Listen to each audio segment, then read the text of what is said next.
Welcome back to Kalman Stories. I want to share with you two incredible stories about the power of sincere, pure prayer. Both of these stories are from the book 24/7 by Rav Tzvi Nakar. True stories gathered from around the whole world.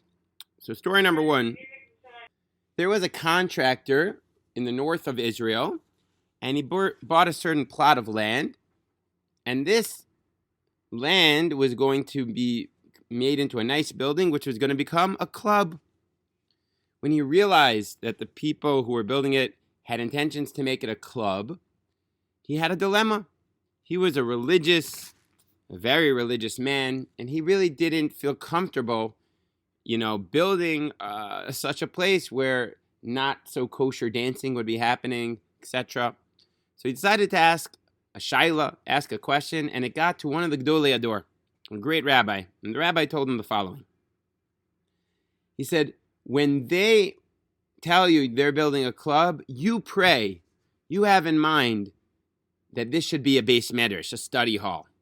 You make sure that your intention, no matter what they say, is study hall, Beis Medrash. And that's what he did. That was exactly his intention. Right after it was already completed, but before it was actually turned into a club, they came to check out the area, the owners of the building, and they realized it was not the right place, didn't have the right clientele. They sold the building. It was not going to become a club, and guess what? It became a Beis Medrash, a study hall for prayer and study. Pretty amazing, the power of sincere prayer, the power of our intention. Whatever we do, our intention can transform that action to a totally different thing. It could be me just going for a run, or it could be a way to get my body ready to serve God.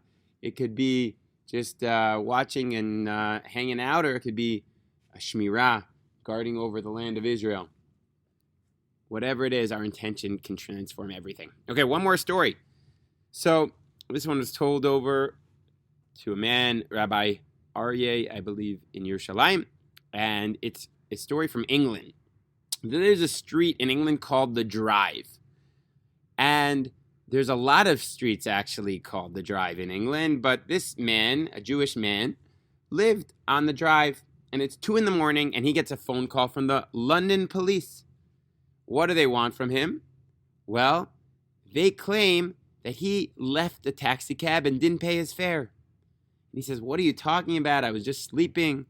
And they're arguing back and forth. No. Until finally, the police figure out that, in fact, it was a mistake. It was the Drive street. And he was innocent. And they said, great, and they let him go. But at this point, after arguing back and forth for so long, he was already up. It was hard for him to go back to sleep. And he said, well, maybe it happened for a reason. So he started praying. He took out his Tehillim, his Psalms. Actually, his family saw him praying, so some of them joined in. And they started praying for the sake of the whole Jewish people. At about daybreak, they get a call from their son. Mazel Tov, a child had been born. Mazel Tov. And his son tells him, listen, I wanted to call you in the middle of the night. The situation was very dangerous, but I didn't want to wake you up. So I let you sleep, and we just prayed here.